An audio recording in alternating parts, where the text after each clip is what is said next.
একটা সময় দিয়েছে, সময়টাকে নির্ধারণ করে দিয়েছে। আমলের জন্য তোমাদেরকে যাচাই বাছাই করব, কে পরীক্ষায় পাস করবা, কে ফেল করবা।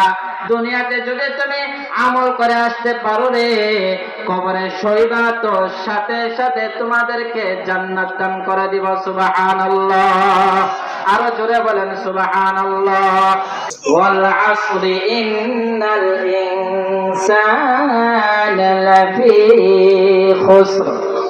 আল্লাহ তাআলা বলে ওয়াল আসর, আমি সময়ের কসম খাইলাম। কিসের? সময়ের কসম খাইলাম। সময়ের কসম খায়া বললাম রে, ইন্নাল ইনসানা লাফি খুসর, তোমরা মানব জাতি হইলা ক্ষতিগ্রস্ত। এখন প্রশ্ন হইলা, আল্লাহ যেখানে বলছে আমি আর আপনি ক্ষতিগ্রস্ত, সেখানে আমি আপনি ক্ষতিগ্রস্ত, ঠিক না? আল্লাহর কথা কি মিথ্যা হতে পারে? কথা বলেন, আল্লাহর কথা? দুনিয়ার সকলের কথা মিথ্যা হতে পারে, কিন্তু আল্লাহর কথা মিথ্যা হতে পারে না। এজন্য আল্লাহ তাআলা বলছে মানুষ ক্ষতিগ্রস্ত, সাথে কিন্তু আল্লাহ তাআলা রাখছেন। কি রাখছেন? এখন আমার আপনার প্রশ্ন যে আল্লাহ তাআলা এত সুন্দর করে মানুষকে উত্তম রূপ দিয়ে, উত্তম মর্যাদা দিয়ে, আশরাফুল মাখলুকাত বানায়া কেন আবার ক্ষতিগ্রস্ত বললেন? প্রশ্ন জাগে না?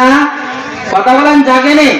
আল্লাহ তাআলা বলেন ওয়ালাকাদ কাররামনা বানি আদম,